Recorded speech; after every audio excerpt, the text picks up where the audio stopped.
Il n'y a pas un seul centimètre carré de notre territoire à laisser aux mains des terroristes.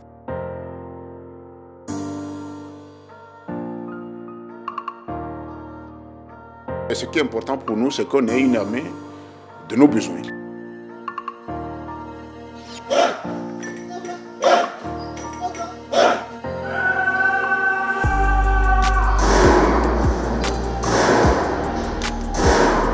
Pour prendre le mal à sa racine, le Bénin a décidé d'aller combattre le terrorisme dans son sanctuaire. Le Bénin est un pays de paix, il reste un pays de paix, c'est un îlot de sécurité. Il ne faut surtout pas avoir peur du terrorisme car nous avons déjà vaincu le terrorisme.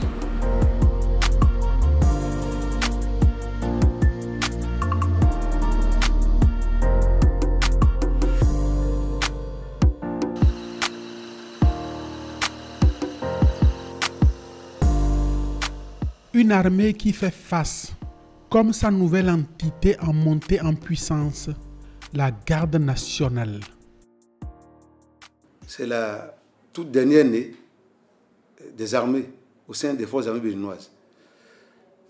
Elle est essentiellement composée des unités d'intervention de ces trois armées et tire son socle sur les unités d'intervention de l'armée de terre, notamment le 1er bataillon de commando parachutiste, le 1er bataillon d'intervention motorisée ici à Cotonou et les unités similaires qui étaient à l'armée de l'air et à la marine nationale. Elle dispose d'une caserne moderne qu'il est rare de rencontrer dans notre sous-région, basée à Dessa, où le gouvernement a investi assez d'argent pour la construire.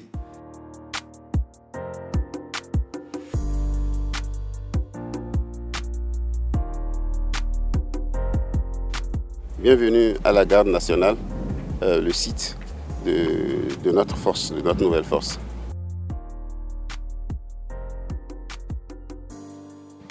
Le site de Dessa s'étend sur environ 20 hectares. 20 hectares sur lesquels nous avons 4 grands blocs.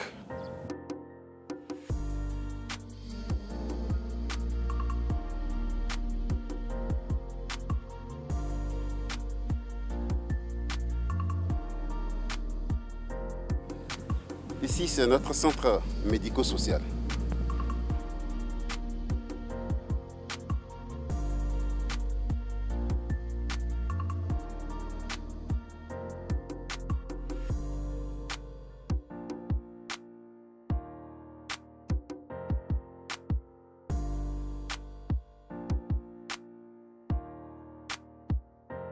Nous sommes ici au simulateur de tir. Rares sont les armées de la sous-région qui disposent de telles infrastructures.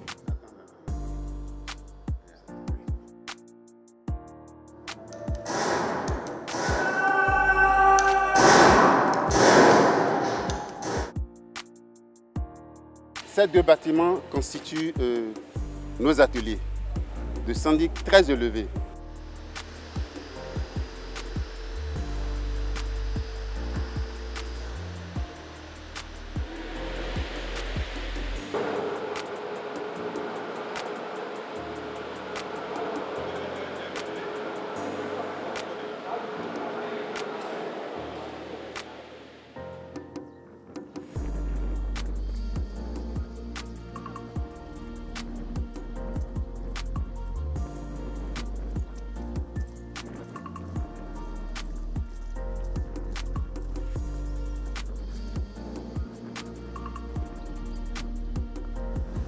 N'est-ce pas beau tout ceci?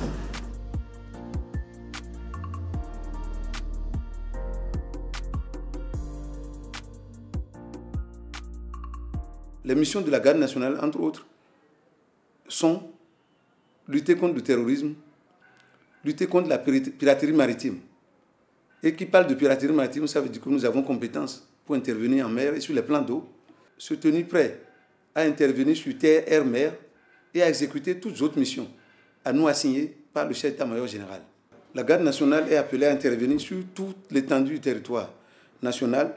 Nous sommes en première ligne avec l'armée de terre dans la lutte contre le terrorisme au sein de l'opération Mirador, qui est déployé actuellement sur nos frontières nord.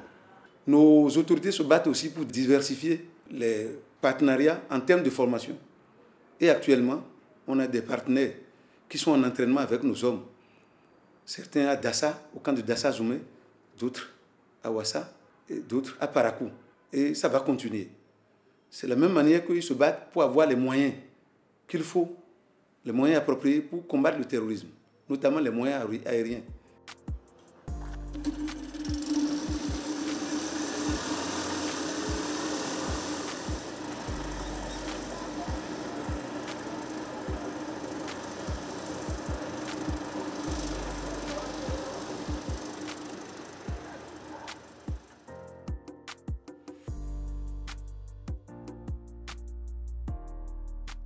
Nous avons reçu des hélicoptères qui ont augmenté les gammes de nos missions. Nous pouvons dire que l'escadron est en montée de puissance et nous pouvons le dire pour toute l'armée de l'air en général. Parce qu'entre-temps, l'escadron faisait essentiellement des missions de transport. Et avec l'arrivée de nouveaux vecteurs aériens au sein de l'escadron aujourd'hui est capable d'exécuter des missions d'observation, de surveillance et de reconnaissance. En plus de ça, nous sommes capables d'apporter de l'appui-feu au profit de nos troupes au sol. Par le passé, l'armée de l'air soutenait les troupes au sol par le transport de troupes, la projection d'unités qu'elle amenait au plus près de la zone d'opération, le transport logistique. Aujourd'hui, avec les vecteurs que nous avons reçus, il y en a dedans qui sont armés et sur appel de nos forces au sol, on peut arriver à délivrer du feu depuis les airs. De l'appui-feu qui permet aux troupes au sol de prendre le dessus sur l'ennemi rapidement. Ainsi, l'armée de l'air s'élève pour faire face. Faire face ici, c'est surveiller et défendre l'espace aérien national, contribuer à la défense opérationnelle du territoire, soutenir les autres forces de sécurité et de défense dans leur mission, sous le commandement organique et opérationnel du chef d'état-major général. Dans cette armée de l'air, d'énormes efforts sont consentis par le gouvernement ces derniers mois.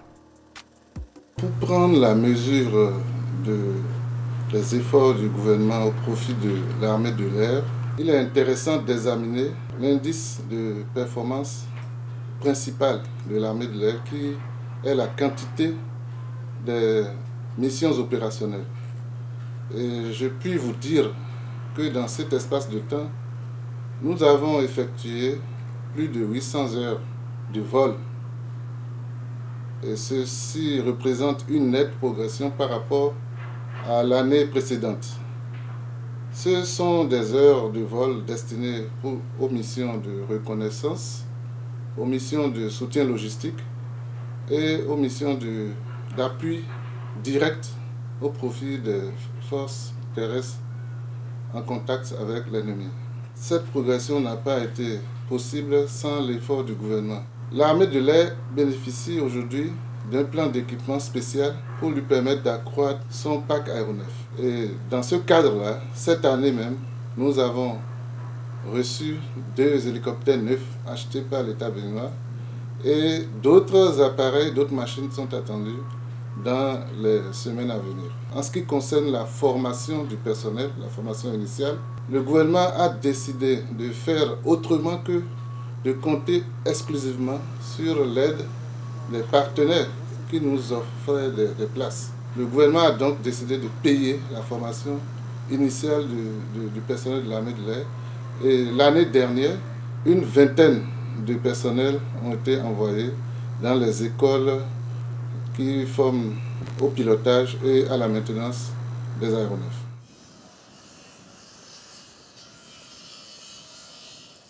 Nous avons un autre phénomène au sud du pays, qu'est la piraterie. Là aussi, beaucoup d'efforts ont été faits par le gouvernement.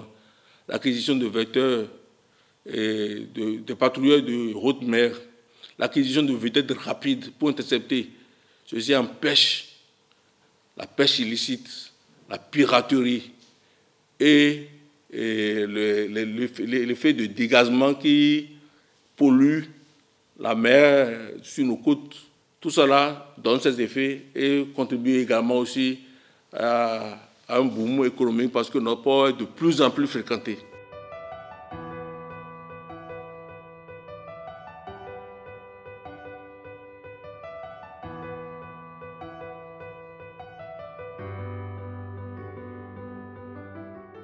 La marine nationale fait face à plusieurs types de menaces.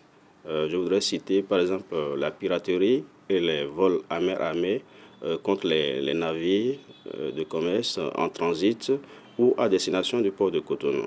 Il y a aussi la pêche illégale non déclarée, non réglementée dans notre espace et enfin les trafics de tout genre, trafic humain et trafic de drogue. Par exemple, en octobre 2022, nous avons arraisonné un bac qui contenait à peu près 2260 boules de chanvre indien.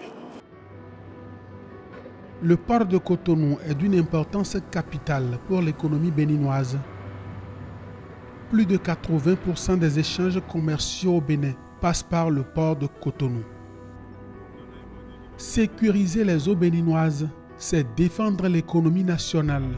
Le gouvernement du Bénin met de gros moyens à la disposition de la Marine nationale pour accomplir sa mission de sécurisation du port de Cotonou et des eaux sous juridiction béninoise. La Marine nationale se porte de mieux en mieux. Grâce à l'appui, au soutien du gouvernement, nous avons acquis plusieurs matériels, dont notamment l'année dernière, en avril, nous avons reçu un patrouilleur de haute mer et une vedette rapide d'interception. Ça nous sert beaucoup et ça fait que nous sommes aujourd'hui mieux aguerris pour pouvoir faire face à la menace qui nous hante toujours et pour pouvoir bien accomplir nos missions. Grâce à ces moyens, nous avons pu accroître notre présence en mer et de faire la projection de nos vecteurs sur une longue distance par le mieux. Et ça nous a permis aussi de renforcer déjà la flotte dont nous disposons. Et je voudrais en profiter pour remercier très sincèrement le gouvernement pour l'appui et le soutien constant au profit de la Marine nationale pour pouvoir permettre à la Marine nationale d'être toujours opérationnelle. Une Marine nationale, c'est beaucoup de moyens matériels, une logistique organisée et adaptée, mais aussi des spécialités pointues. La Marine nationale dispose donc d'un centre d'instruction navale où nous formons des personnels non officiers. Nous bénéficions aussi, grâce à la coopération avec les pays amis, des formations techniques temporaires de façon périodique. Lorsque nous recevons les navires de guerre des pays amis, nous en profitons aussi pour entraîner nos personnels.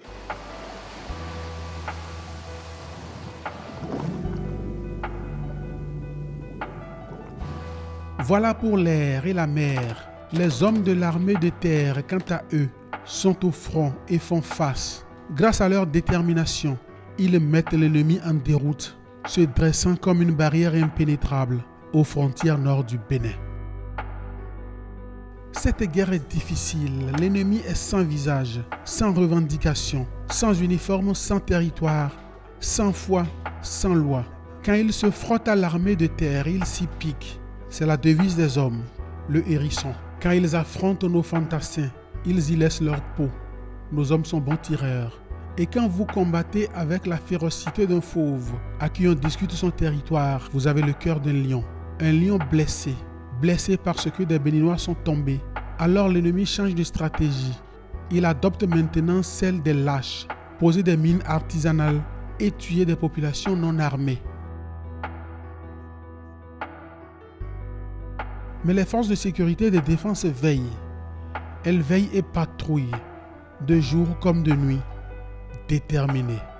Malgré la prégnance de la menace terroriste, les militaires béninois font toujours preuve d'engagement et de détermination dans le cadre de la lutte contre le terrorisme. Je puis dire d'emblée que le moral de mon personnel est très haut, notamment pour ceux qui sont engagés et bien sûr ceux qui sont en train de se préparer pour la relève. À ce jour, nos forces de défense et de sécurité contrôlent toute l'étendue du territoire national.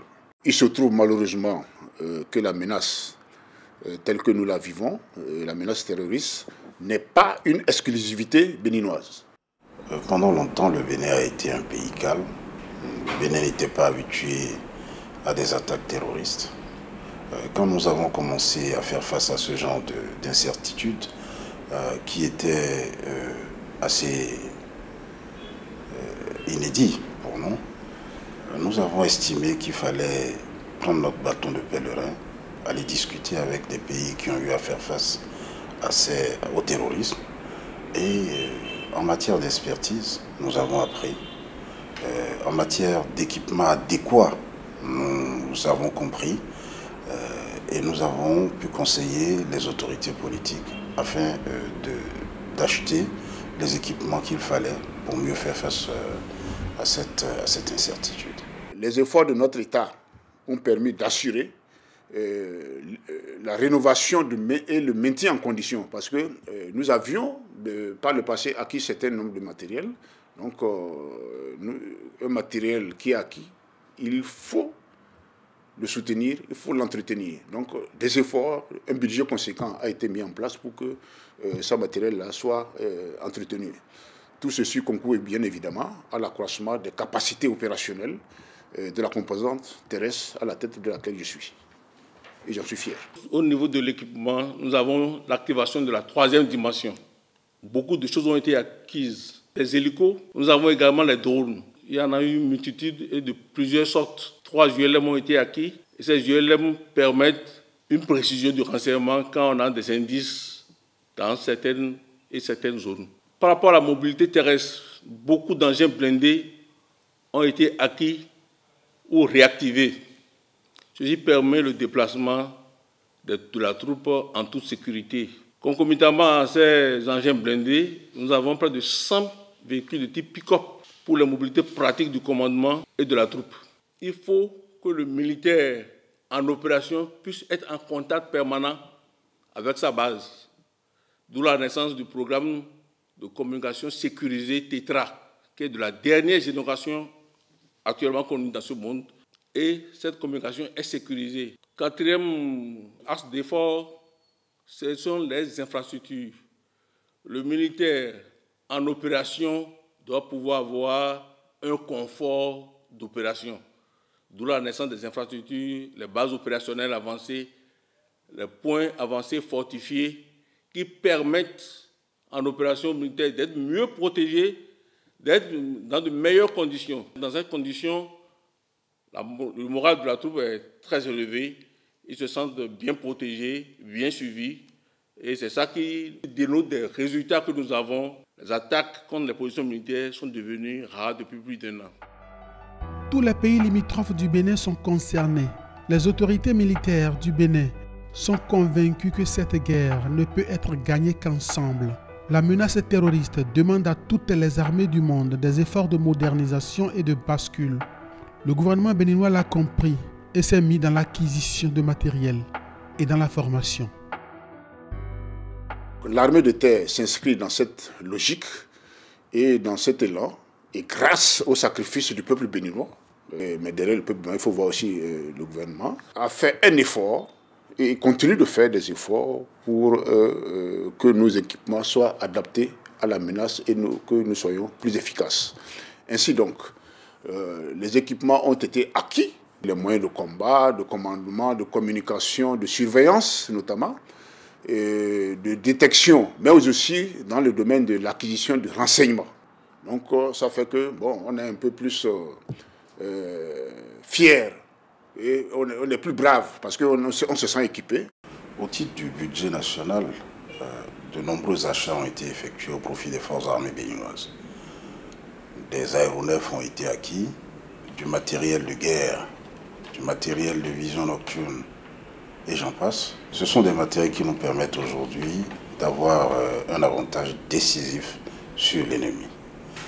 Il y a également des dons qui ont été effectués au profit des forces armées béninoises. Des dons venant des États-Unis, de la France et de plusieurs autres pays amis qui ont estimé que le Bénin devait mieux faire face à l'ennemi et qu'en nous donnant ces équipements-là, nous pourrions très vite annihiler cette menace qui a commencé à planer sur notre pays depuis 2021. Contrairement à ce qui se dit dans une certaine presse, presse qui prétend que des attaques répétitives ont lieu au nord du Bénin, je puis vous dire que nous faisons vraiment face à l'ennemi. Il y a très peu d'attaques parce que le dispositif mis en place est assez dissuasif pour décourager les velléités ennemies. Et même quand l'ennemi s'est aventuré en début d'année, le traitement qu'il a reçu a fait de telle sorte que très peu ont envie de nous attaquer. Je ne dis pas que tout est réglé parce que en matière de sécurité, il y a toujours des incertitudes, mais notre posture, les équipements dont nous disposons aujourd'hui devraient permettre de faire face à l'ennemi. Non seulement nos frontières nord sont défendues, mais elles sont de plus en plus étanches. Des frontières étanches parce que le chef suprême des armées, Patrice Talon, a commandé l'érection d'infrastructures de protection des hommes dans le septentrion. La stratégie mise en place par les généraux s'appuie sur ces infrastructures, soit pour défendre, soit pour attaquer, selon les besoins des combats. Véhicules, transport de troupes blindées, drones, hélicoptères armés et d'autres matériels de guerre sont déployés sur instruction du chef suprême des armées. Depuis quelque temps, notre action porte des fruits. D'énormes efforts financiers, logistiques et organisationnels pour imbriquer tout ceci en un dispositif cohérent et efficace. Il faut rompre avec l'armée de nos habitudes et bâtir une armée de nos besoins. Les formats évoluent. Construction envisagée de bases opérationnelles avancées à Kandi et à Nati Tengou, avec de petites unités de la taille d'une compagnie pour servir de point d'appui à partir desquels les hommes vont rayonner. Les bases opérationnelles avancées disposeront, selon le cas, de points avancés fortifiés. Au niveau des points avancés fortifiés, les sections qui seront des points d'appui pour les patrouilles. Un dispositif qui va au plus près de la menace. Un dispositif proche aussi de la population pour la protéger. Et les personnels, à tour de bras, des recrutements. Depuis que nous avons repris les recrutements sous l'ère de la rupture, nous avons fait déjà là au total 2500 recrues, dont principalement 2000 soldats d'actifs et 500 recrutés sur titre. Le personnel féminin joue un rôle pas négligeable dans tout ce que nous faisons. C'est à ce titre que, pour raisonner en moyenne, on peut dire que l'effectif du personnel féminin tourne autour de 13 à 15%. A priori, rien n'empêche une femme d'aller sur un champ de bataille, qu'il vous souvienne l'histoire de notre pays avec les Amazones. La deuxième chose, c'est que l'armée, c'est quand même un ensemble d'armes et de spécialités. Et ça fait que les uns, pendant qu'ils sont au front, les autres sont là dans les activités de soutien logistique pour pouvoir les aider à réussir leur mission. Dans le cadre du renforcement des effectifs des forces armées béninoises, le gouvernement a un plan de recrutement annuel autour de 1500. Mais le besoin en personnel, en ce moment, se fait davantage sentir dans la mesure où, comme vous le savez, depuis un certain temps, nous faisons face à la menace terroriste dans la partie septentrionale de notre pays. Le personnel humain. Dans ce recrutement-là, je me suis assuré que ce sont des recrutements de qualité. Je suis de près toutes les étapes de ce recrutement-là. Aucun pays isolé à lui seul ne peut contrer le danger du terrorisme et y faire face efficacement à lui seul. L'approche régionale est toujours de mise. Prendre le mal à sa racine, le Bénin a décidé d'aller combattre le terrorisme dans son sanctuaire. Ce qui veut dire qu'au-delà de la position défensive que nous occupons par l'opération Mirador et quelques positions offensives sur les quelques tentatives d'installation sur notre territoire, le Bénin a décidé d'aller contrer à plus de 50 km au-dessus des frontières béninoises. À ce titre, le nombre de personnels déjà engagés dans le Mirador et tout ce que nous avons à faire dans d'autres secteurs ne nous permettent pas de faire cette opération sans un afflux massif de nouvelles recrues, bien engagées, bien formées, bien aguerries. Nous faisons des recrutements à titre normal et nous faisons des recrutements sur titre. Pourquoi des recrutements sur titre? Pour deux raisons majeures. La première, c'est que nous avons compris, et cela fait partie de l'expérience que certains pays ayant fait face au terrorisme ont eu, nous avons compris qu'il fallait des gens de la zone, parlant cette langue, connaissant le milieu. Parce que quand vous êtes en patrouille et que vous parlez votre langue, vous parlez la langue du milieu, vous êtes très vite considéré comme un enfant du milieu, comme un frère, à qui on peut passer le renseignement, à qui on peut s'ouvrir. Donc il fallait des gens, des riverains, des zones où nous sommes attaqués pour aller. La deuxième chose, c'est qu'il faut la connaissance du milieu. Le recrutement, c'est quand même enrôlé dans l'armée et donc greffé sur le budget national des citoyens de notre pays. Même si c'est une carrière militaire, ils vont faire. Donc, en cela, c'est contribuer à trouver du travail aux citoyens dans le monde avec ces problèmes actuels où les jeunes diplômés ne trouvent pas facilement à s'insérer. C'est aussi un moyen d'empêcher ceux-là qui, en perte de vitesse, cherchent à recruter des gens à leur profit. Je vais parler des organisations terroristes. Donc, mieux vaut que, d'un point de vue national, d'organisation nationale, on ait des jeunes sous la main, on les contrôle, on leur trouve du travail, plutôt que de les laisser dans l'incertitude aller du côté des gens qui n'ont rien du tout à leur ventre. Mais au front, le combattant peut mettre le genou à terre. L'initiative d'une loi est prise par le gouvernement et son chef dans ce cadre précis. Le vote de cette loi est venu combler un vide, un grand vide, parce que autrefois, les personnels militaires en opération, quand il leur arrivait un accident ou quand ils mouraient, leur famille ne recevait rien du tout. Aujourd'hui, le soldat a le moral, en ce sens qu'il sait qu'en mission, si quelque chose lui arrive, eh bien, sa famille ne sera pas abandonnée. C'est une loi qui est venue remonter le moral de la troupe. L'objectif, c'est de faire de telle sorte que nos hommes, chaque fois qu'il leur arrive malheur, s'ils sont blessés ou s'ils tombent sous les balles ennemies, que leur famille ne se fasse pas de soucis, que leurs enfants ne soient pas abandonnés, que leurs épouses puissent continuer à vivre dignement, afin que le sacrifice du soldat ne soit pas vain. Aujourd'hui, c'est une loi qui est déjà en début d'application, en ce sens que une avance substantielle est mise en place, afin que dès l'instant où le camarade est tombé, dès l'instant où le camarade devient impotent, qu'il puisse continuer à vivre sans devoir demander de l'aide, sans devoir demander à être assisté. Toute cette panoplie d'initiatives, d'efforts financiers, matériels et intellectuels met le soldat béninois en confiance. Il ne faut surtout pas avoir peur du terrorisme. Le terrorisme, nous l'avons vaincu. Il y a des esprits mal intentionnés qui, pour se faire voir, clament qu'il y a eu un acte terroriste en un point A, il y a eu enlèvement en un point B, sans en avoir la preuve.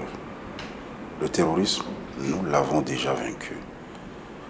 Voyez-vous, il y a des villes en Occident où vous avez 3, 4 attentats le même jour. Ces villes ne deviennent pas des villes infréquentables parce qu'il y a eu des attentats. Le Bénin ne sera pas infréquentable parce qu'il y a eu 1 ou 2 attaques. Non, ce sont des attaques auxquelles nous ferons face et nous n'avons aucune inquiétude quant à la sécurité dans notre pays. Le Bénin est un pays de paix, il reste un pays de paix, c'est un îlot de sécurité. Il ne faut surtout pas avoir peur du terrorisme car nous avons déjà vaincu le terrorisme. Je quitterai père et mère, sans espoir de les revoir jamais. La la la la la la la la.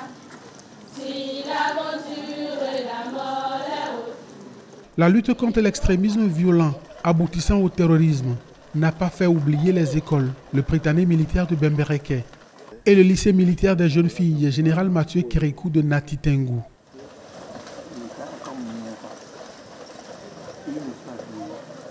Beaucoup d'efforts ont été concentrés ici au lycée pour, d'une part, améliorer le cadre qui abrite le personnel ici et, dans un second temps, améliorer les conditions de vie. Il y a eu ces dernières années des travaux de réfection grandeur nature de ces infrastructures. Donc, la zone vie qui abrite les dortoirs des enfants de troupe et la zone académique qui, elle autre, regroupe les blocs de salles de classe et de l'administration. Au cours de ces dernières années, nous avons connu donc la réalisation de 3 forages, de 3 plateformes d'eau et également de 2 points d'eau. Nous avons également bénéficié de l'accroissement de la capacité en mobilier. Le lycée a connu donc un nouveau projet de construction d'un module qui devrait à terme abriter pour certains des salles de classe et pour d'autres des dortoirs au profit de nos personnels. Le lycée est entièrement clôturé avec une guérite. De ce point de vue, le lycée est totalement à l'abri de tous les aléas que connaissent les entités qui ne sont pas protégées. La garnison de Bembereke est constituée du 2e bataillon d'artillerie mixte, le centre de formation militaire de Bembereke et le Prytanée militaire.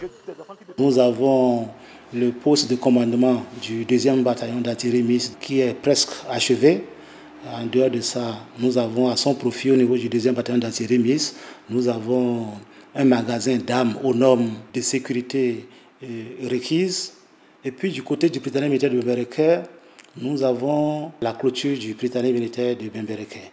On peut parler d'un 2e bloc dortoir d'une capacité de 150 lits, type R+1, qui va désormais permettre de désengorger le premier bâtiment qui existe, un R+2, et pouvoir offrir un cadre de repos aux enfants de troupe. Au cours de l'année passée, l'année 2022, nous avons obtenu une installation d'un système de vidéosurveillance de la partie dortoir du Prytanée, ce qui contribue non seulement à renforcer la sécurité au niveau des enfants, mais aussi à dissuader les enfants des petites brimades, des violences gratuites que les anciens pouvaient exercer sur les jeunes. Et en dehors de ça, il faut quand même dire un des acquis fondamentaux du Prytanée, c'est la restauration. Les enfants de troupe de plus en plus sont mieux nourris, bien alimentés, et à travers une bonne alimentation, c'est moins de maladies, puisque cette alimentation-là est surveillée de bout en bout par une équipe, un comité de suivi qui a obligation de rendre compte au ministre et à la hiérarchie militaire chaque mois. Au cours de l'année passée, le laboratoire qui était déjà construit en fin du premier PAG a reçu son équipement, que progressivement on peut rêver qu'on soit à un niveau de standard très envié des autres grandes écoles militaires comme on en trouve un peu partout sur le continent désormais.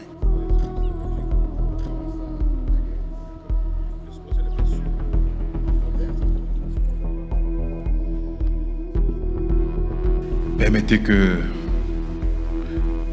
je vous exprime ma satisfaction personnelle quant au succès que nous avons pu observer dans tous ces domaines que je viens d'évoquer, notamment la protection du territoire et la sécurité des uns et des autres. Je n'ai cessé, au cours de l'année écoulée, d'observer que vous êtes bons, et j'en suis fier.